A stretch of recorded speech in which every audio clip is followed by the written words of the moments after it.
Ja que aquesta vacuna russa es pogués produir aquí a casa nostra, ho seguirem. El senyor Cañete potser ens pot donar alguna informació en relació amb totes les gestions que han estat fent des de Pimec en aquest sentit, senyor Cañete. Molt bé, nosaltres ja vam comentar l'altre dia que primer nosaltres portem des de fa molt de temps dient que seguretat i activitat l'hem de poder combinar.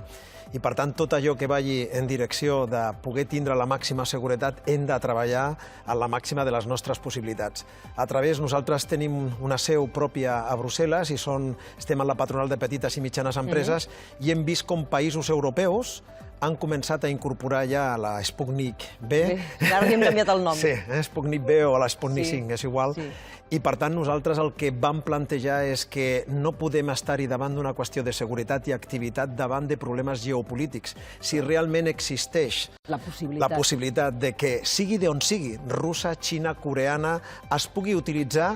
Bueno, jo crec que hem vist moltes vegades pel·lícules d'aquestes en què ven alguna plaga i tota la humanitat es posa a treballar com si no hagués un demà a poder produir allò que pugui preservar, en aquest cas, la vida o la humanitat. Això ha passat, perquè ja s'ha aconseguit una vacuna en un any des que va arribar la pandèmia. Ara es tractaria d'aconseguir la producció de vacunes arreu. Això seria el que tothom, d'alguna forma, entendria com a prioritat de la humanitat, en termes generals, si tenim una vacuna, com ho estàveu comentant molt bé, que funciona per sobre del 92%, 55 països que les estan utilitzant, països d'Europa, nosaltres el que entenem és que no podem posar barreres al camp. I, per tant, no entenem de nacionalitats, sinó que entenem de necessitats per les persones i per l'altra pandèmia que tenim, que no només és la sanitària, és la pandèmia econòmica. I, per tant, en aquest sentit, nosaltres vam tindre contacte amb el fons rus i en aquest sentit estem treballant per tindre un acord d'intencions en el que l'únic que estem fent és posar damunt de la taula l'existència, la possibilitat, la predisposició i, per tant, que ens hi posem tots a treballar en el que és més important. Per tant, a Catalunya en aquests moments ja tindríem empreses amb capacitat de produir aquestes vacunes. Les tenim. Ja les tenim. Tenim empreses que són líders mundials en la producció de vacuna, en l'àmbit animal, per exemple, o en qualsevol altre àmbit. Per tant, tenen aquesta capacitat. Si tenim la possibilitat de tindre la llicència, torno a dir, com han passat en altres països, nosaltres entenent en tot el que estem presenciant, en el que està passant en l'AstraZeneca i el que està passant en altres tipus de proveïment, lògicament que aquí tindrien que no posar barreres al camp i obrir totes les possibilitats que puguin haver-hi per poder-les tenir. Aquestes barreres, qui les posa? Bueno, jo penso que tenim diverses qüestions que tenim que posar damunt de la taula. Primer, els tràmits, o en aquest cas el garantisme que tenim en l'Agència Europea del Medicament, que entenem que és important fer aquestes coses en totes les garanties, té el seu ritme. Lògicament, n'hi ha una política comunitària versus a les vacunes i després n'hi ha les polítiques de cada un dels països de la Unió Europea que, lògicament, també tenen els seus filtres o, en aquest cas, els seus tràmits. Jo penso que tot això és el que fa que nosaltres tinguem un endarreriment a l'hora d'implementar certes vacunes i després tenim un altre problema, que és la producció. On se produeixen aquestes vacunes o quins són els titulars, en aquest cas, de les diferents, podríem dir, patents que puguen tenir. Es podria donar la paradoxa que l'autorització per part de l'AME, l'Agència Europea del Medicament, arribés més tard d'una d'aquestes vacunes russes, per exemple, o d'algun altre país, i que aquí, per exemple, farmacèutiques d'aquí, estiguessin podent produir ja vacunes russes i que Rússia fes un pacte amb aquestes empreses catalanes per produir la seva vacuna i que s'haguessin d'exportar? Aquest escenari una mica diabòlic, perdoni... Sí, jo penso que s'està produint. No aquí. S'està produint en Europa. Tenim països de la Unió Europea que estan utilitzant i produint la vacuna i exportant aquesta vacuna. I tenim alguns altres països, com és el cas d'Itàlia, en el que sabem que Sanremo ja ha plantejat la possibilitat de poder, en aquest cas, utilitzar, no fabricar perquè no té aquesta capacitat, igual que aquí es podria plantejar el fet que Andorra pogués utilitzar aquesta vacuna. Vostè s'imagina que Andorra tingui la possibilitat de posar la vacuna acabant de dins que la persona que està de corresponsal a Rússia s'ha posat la vacuna. Sí. Vostè entén que tingui a la seva mare al seu pare, sapiguent que en Andorra, no sé, per 130 euros se li pugui posar la vacuna i que nosaltres tinguem que esperar que ens toqui? O sigui, entenent que no li podem posar barreres al camp per una banda i per una altra el que no podem és justificar de cap de les maneres, a no ser que sigui sanitàriament, el fet de que tinguem una solució i aquesta no hi arribi. I nosaltres el que hem posat damunt de la taula és primer aquest contacte, aquesta predisposició i, per tant, aquesta possibilitat. Que creiem que, com hem fet des del principi, a Pimec van ser els primers que van regalar mascaretes a tots els nostres associats, van regalar termòmetres i van ser els primers que van portar els tests serològics en els polígons. I properament tindran una notícia també perquè en l'entretant que no arriba la vacuna, nosaltres hem de garantir que l'activitat econòmica no caigui. La pandèmia sanitària ens porta la part més preada, que és la vida, però la pandèmia econòmica també ens porta, en alguns casos, també la vida. La pobresa també comporta, d'alguna forma, la pèrdua. Ara anirem també a com està la situació a nivell empresarial, però com han reaccionat tant govern espanyol com govern català a les gestions que està fent Pimec en aquest sentit? Suposo que els hi han donat suport en aquesta... Jo crec que no n'hi ha hagut una reacció dolenta. El govern català inclús vam tindre contacte per poder-lo explicar i predisposició a conèixer aquests contactes, igual que quan l'ho hem comentat a nivell del govern espanyol, lògicament, sapiguem que en aquest sentit hi ha una, diguéssim, participació en el si de la Unió Europea on hi ha una sèrie de compromisos governamentals. Però és que no ens han d'anar fora. Dintre de la Unió Europea, la consellera Merkel ja va plantejar la possibilitat de la utilització de l'Sputnik V, no? I jo crec que Itàlia ja ha fet plantejaments que també venim reclamant. I és el fet que en el moment que puguem implementar més vacunes o tinguem realment la matèria prima, que és la vacuna, la utilització de tots els mitjans. En les empreses estem en disposició dels nostres serveis de prevenció, aliens o que puguin tindre les empreses, podrien estar contribuint també a la vacunació. I tornem una altra vegada al mateix. Si som capaços de preservar vides i preservar activitat, el que estarem fent és sortint lo abans possible d'aquesta situació. I per últim, l'entretant ens permet que el test serològic, com hem fet amb els polígons industrials o com va passar aquest cap de setmana, permet demostrar que activitat i seguretat, i em permeten una qüestió que no s'ha posat mai damunt de la taula. I jo reclamaria responsabilitat. Estem davant d'una Setmana Santa en la que s'han obert, en aquest cas, confinament, tot i que siguin encara, i nosaltres, des de l'àmbit empresarial, jo voldria, com a president de Pimec, fer una crida a tothom a la responsabilitat i complir allò que ens estan dient les nostres autoritats perquè puguem preservar, i torno al mateix, si em perdoneu, en el fet de que la seguretat la tenim que combinar amb l'activitat. Parlant de producció de vacunes, tenim el cas de la catalana Red-Jufré, que produirà la de Janssen. En relació amb perquè a Catalunya tenim moltíssimes farmacèutiques importantíssimes. Fins a quin punt la quantitat de farmacèutiques que tenim és un potencial que en aquests moments no es pot aprofitar per la manca d'autorització de vacunes que hi ha? És lo del potencialment i el realment. I per tant estan allà esperant a veure si... No, és el potencialment i el realment, no? Però realment tenim aquest potencial, no? O sigui, a nivell farmacèutic a Catalunya hi ha unes empreses importantíssimes. Sí, tenim empreses... Vaja, aquí la farmacèutica, m'ho pots corroborar? Fa temps que no exerceix, però que procuro seguir... Home, ho segueixes perfectament. No, és veritat, hi ha un potencial molt rellevant. I deies bé tu, no? Perquè una cosa és la farmacèutica de les persones, l'altra també dels animals, però la qualitat és elevada en tots dos casos, no? I per tant podrien d'allò. Però jo el que hi veig, mentre parlaves, pensava que el tema fonamental és administratiu en aquest moment. I em sap greu utilitzar aquesta paraula que es titlla de negatiu, no? Però és així. Per una banda, és lògic i és necessari que hi hagin aquests organismes, tu bé ho deies, que ens donin la seguretat i la validesa del producte, i és veritat que respecte als, em deien, els entesos, que respecte als protocols que existeixen a Rússia són diferents als nostres i que, per tant, això també genera una certa desconfiança per part de la gent que ha d'autoritzar perquè es funciona amb un punt menys de transparència, de coneixement, etc. Però, home, així que es pogués aixecar la barrera de verdaderament que s'autoritza, que hi pogués haver-hi l'opció, seria positiu per la gent, per l'economia i per tots plegats, no? I per tant, en aquest sentit... 24/7, 365. Sí, sí. A produir 24 hores, 7 dies a la setmana, 365 dies. I tant. No n'hi ha altra prioritat. I no hi ha una altra sortida a aquesta pandèmia. Per cert, que la setmana passada ho dèiem divendres, perquè acabava de sortir la notícia que el Tribunal Constitucional alemany havia suspès de forma provisional el paquet d'ajudes europees.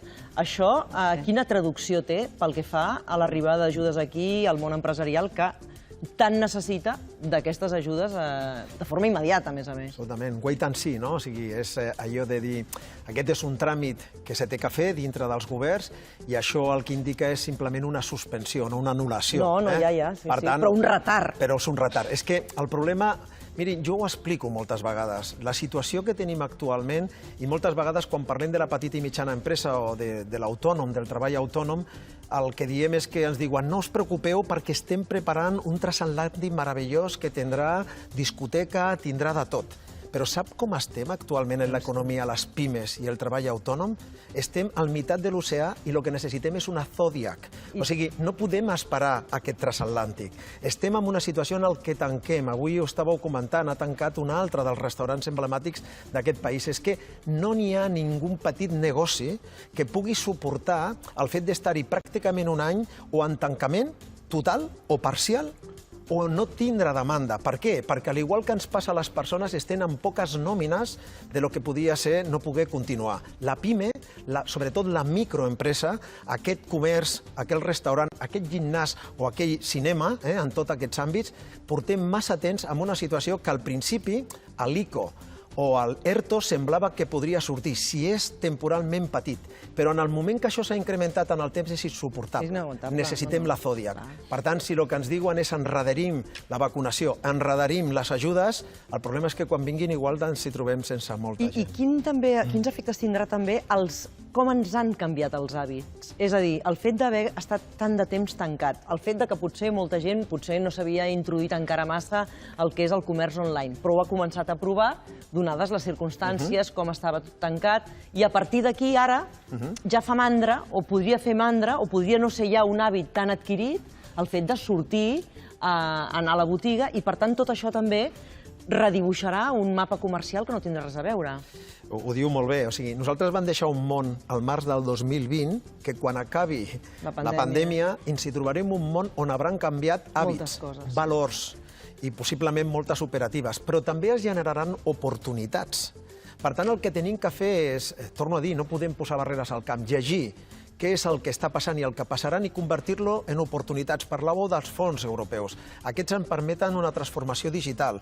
Aquests ens permeten treballar el que és la sostenibilitat. Llavors, el que no podem fer és prendre mesures de moratòries en parcs eòlics. O sigui, el que tenim que fer és saber llegint com el món està canviant, on estan les prioritats i on estan les oportunitats. Per què? Perquè és que això se transforma d'una forma molt ràpida. Qui ens anava a dir que el teletreball, la videoconferència, la podrien implementar amb una normalitat com la que l'hem implementat? I això, lluny, potser de ser un problema, si ho sabem adaptar, es pot permetre la conciliació i es pot permetre la competitivitat, elements que són importants. Per tant, jo penso que hem de veure que el món ha canviat i ha canviat per sempre. Quin és el consell que donen des de PIMEC en relació amb què s'ha de fer amb tots aquells crèdits ICO que s'havien demanat? Bueno, nosaltres diem, els crèdits ICO, primer, no és que t'estiguin donant diners, que moltes vegades diu, no, és que estem donant ICOs a les empreses. No, perdó, estem donant paperets, que són aquests crèdits, que el que fan és que t'endeutes, i això vol dir que incrementes el passiu. Això s'ha de retornar. És com si diguéssim, no, tu no pots pagar el teu pis, la lletra que tens, o en aquest cas més hipoteca. Doncs demanes més hipoteca i allarguen el temps. Per tant, no has de retornar. I com no estàs ingressant, aquest és un problema. Llavors, en els crèdits ICO, el que demanem és que fins que no es normalitzi la demanda, per tant, que tu no tinguis ingressos per poder pagar la teva deuta, tu no la pots pagar. Per tant, l'has d'incrementar en el temps. Però, clar, ha arribat un moment en què aquesta deuta és tan important, i si no tenim temps, però podríem parlar de lo que està significant a nivell de balanços, de que això fa que el negoci sigui inviable. I mirin, jo vaig estar en una intervenció dels 20 que van estar-hi en el Congrés dels Diputats, i jo vaig acabar la meva intervenció dient una frase que no és un eslògan, és un concepte que vull que tothom tingui molt clar, i és salvin i cuidin aquells que paguen els nostres impostos si volem tindre polítiques socials i polítiques sanitàries. Si tanca una empresa, no només deixen de pagar els impostos en el que podem fer aquestes polítiques, és que tenim gent al carrer que tindrem que subsidiar i, per tant, això és insostenible. Salvar el teixit econòmic esdevé com un element absolutament prioritari i el que tindrien que estar cada dia preocupats, primer, per salvar vides, però per salvar l'àmbit econòmic, perquè, si no, torno a dir, la situació que tenim no és un problema d'actualitat, de present, sinó també de futur. Es troben, per tant, que hi ha empreses que van demanar un ICO en el seu moment i que han quedat atrapats en el remolí del tornar aquest crèdit que no poden en aquests moments perquè no s'ha reactivat l'economia? Absolutament. A les proves, o sigui, és allò de la prova del cotó. Els ICOs, quan van iniciar-se, va haver-hi una petició que va arribar-hi pràcticament a la seva totalitat i les últimes ampliacions no s'han demandat. Per què? És que és impossible. Per això nosaltres vam fer una campanya que és rescatem pimes, rescatem autònoms. Miren, nosaltres vam tindre que salvar el sistema financer. I és obvi, si no es queia el sistema financer, es queia el país. I vam posar més de 110.000 milions d'euros, dels quals els van retornar 50 i alguna cosa, però n'hi ha 57.000 que no se n'han retornat perquè van tindre que apuntalar el sistema. Hem d'entendre que nosaltres hem d'apuntalar el teixit empresarial productiu, però no perquè li donem diners a l'empresari o li donem diners al treballador. Jo escrivia aquest cap de setmana un article que diu hem de donar-li a la gent de menjar, però no li hem de donar... El més important, més que donar-li de menjar, és donar-li una canya perquè pugui pescar. Si tanquem les empreses, tanquem les canyes en les que podrem menjar no un dia, sinó molts dies. I aquest és un concepte en el que nosaltres diem que els governs en general, sigui govern estatal, autonòmic o local, ha d'haver-hi una reacció en sensibilitat econòmica i empresarial per salvar aquesta situació. No podem tindre tancat un negoci, cobrar-li a l'IBI, tindre que pagar la llum, tindre que pagar el teu autònom i que realment no tinguis ingrés. És que aquest negoci és un negoci tancat. I ho estem veient en titulars de bars emblemàtiques o de restauració emblemàtica, però n'hi ha un silenci en la petita i mitjana empresa anònima que és molt més alt del que són capaços de veure. Com preveu que serà la campanya de turisme? Abans feia una crida a la prudència en aquests moments en què tots teníem aquesta necessitat de sortir, que ja no podem més, però molta prudència perquè es comença a dibuixar, com dèiem, una quarta onada de conseqüències encara imprevisibles. Però què es preveu de cara a aquest estiu pel que fa a la campanya turística? A vegades passejant per pobles o per ciutats veus els hotels tancats i barrats, aquells hotels tan grans, i penses, i això quan tornarà a obrir? Perquè, clar, és que estem parlant de milers de turistes que haurien d'arribar perquè tot això comenci a rotllar una altra vegada. Ho diu molt bé. O sigui, nosaltres tenim un sector tan important com el turisme en el que hem descobert ara alguns la importància d'aquest sector perquè ja no només és el PIB, sinó que n'hi ha indirectament transport, moltes coses que també venen. Per tant, és un sector en el que és veritat que ara ens ha caigut, però l'any que ve, el 2022 o el 2023, el tornarem a tenir. Aquests hotels és un actiu que tenim. Si desapareixen, quan això es normalitzi, haurem perdut aquesta part del PIB. Per tant, nosaltres ho veiem amb molta preocupació. Què és el que nosaltres proposem? Que entre l'entretant arriba la vacuna, el que vam veure aquest cap de setmana és que tenim ja eines que poden fer que tu puguis tindre una activitat controlada, amb mesures de seguretat. De mínims per mantenir... Fer acnea, si em permeten. També parlava de que practico el submarinisme i dic que ara estem en un moment de fer acnea. Aquí cada qual fent els seus exemples. Exacte. Bueno, intento explicar... Jo volia fer una reflexió, una pregunta, potser és totes dues coses i tu em diràs què et sembla. No has trobat a faltar per part dels governs en general, del govern de Catalunya i del govern de l'Estat, que segur que han fet els esforços que han considerat convenients, però una aposta més desacomplexada i explicar sense pèls a la llengua, especialment a Catalunya, que som un país de pimes, 600.000 pimes, que en aquests moments, fora de... Deixem estar el biaix ideològic, jo em considero profundament d'esquerres i penso que s'hauria d'haver explicat amb tota claredat. Avui, els ajuts s'han de prioritzar al sector privat. Per què s'han de prioritzar el sector privat? Entenem-nos. Perquè qui ho està passant malament en aquests moments són totes aquestes pimes, tots els autònoms, tots els treballadors assalariats del sector privat. Perquè, afortunadament, el sector públic tothom ha seguit cobrant. I perquè si no enfortim el sector privat en aquest país, nosaltres els que volem una sanitat pública universal i ben forta, una educació pública i universal ben forta que pugui competir amb la concertada, amb la privada, amb qui sigui, com ho farem? I, per tant, avui crec que ser d'esquerres precisament és abocar, prioritzar canalitzar els recursos cap a aquells que ho estan passant malament. I els que ho estan passant malament avui, insisteixo, són els assalariats, són totes les pimes del país i són tots els autònoms. Sergi, perdona, al fil d'això, només per redundar, però una cosa són les polítiques d'esquerra i de dretes i una altra cosa és lo públic i lo privat. Jo crec que entre tots, lo públic, l'Estat, ha de donar aquelles ajudes a aquells que ho estan passant malament i que efectivament són motors de l'economia, autònoms, petites empreses o grans empreses o grans bancs, qui sigui qui tingui capacitat de fer moure l'economia, entre tots els hem d'ajudar. La pregunta que jo em plantejo és, aquesta ajuda que fem entre tots en aquests moments, aquest sector privat, de persones privades, en el moment que això refloti i que hi hagi una situació de benefici econòmic, no podríem exigir que aquestes persones que han rebut aquesta generosa ajuda de tots ens retornin als que hem pagat perquè puguem tenir serveis de tots sufragats per aquells que tenen beneficis? Això no es planteja en aquests moments. Per això et dic que tu parles de lo privat i de lo... Jo volia parlar d'esquerres i de dretes. I d'esquerres i de dretes jo crec que... Ara mateix el que toca, estic totalment d'acord amb tu, és donar l'ajuda a qui l'hem de donar. I tal sal si ets d'esquerres, de dretes, d'un sindicat o d'una patronal. Les coses són com són i vivim en aquest món globalitzat i Espanya és un estat, diguem-ne, occidental capitalista. I és el que hi ha. Dit això és, d'aquí 2 anys, quan refloti les empreses i el senyor Amancio Ortega i tot, deixa que sigui demagog, ho sé, és per fer una mica de caricatura, totes aquelles persones que s'enriqueixen a partir de les seves lícites i honorables activitats empresarials, potser que ens retornin els diners. Aquest senyor és el president de PIMEC. Aquest país nostre és un país de pimes. I dic, escolta'm, si voleu un sector públic fort, és important que enfortim aquest sector tan vital d'aquest país i que és tan característic de totes aquestes pimes. I ets el president de PIMEC i dic, escolta'm, em sembla que s'hauria d'explicar amb tota claredat i desacomplexadament que és importantíssim que això passi. Però precisament per muscular el sector privat, per tenir un sector públic com Déu mana. 99,8% de les empreses que tenim al país són pimes. Però d'aquestes, que això moltes vegades no es parla, el 95% són micros. Micros són empreses de menys de 10 treballadors i la mitja és 3 treballadors. Aquesta és la realitat del nostre país. Tenim 530.000 autònoms i autònomes. 530.000. Miren, jo les poso un exemple perquè la gent tingui dimensió de lo que en parlem. I ara en parlarem i comentarem el que es deia. En les ajudes que s'han donat darrere s'han tingut que fer en l'àmbit dels autònoms 2 ampliacions sobre les peticions que es feien amb uns requisits per poder accedir als ajuts molt bàsics, jo diria molt fonamentals per poder subsistir.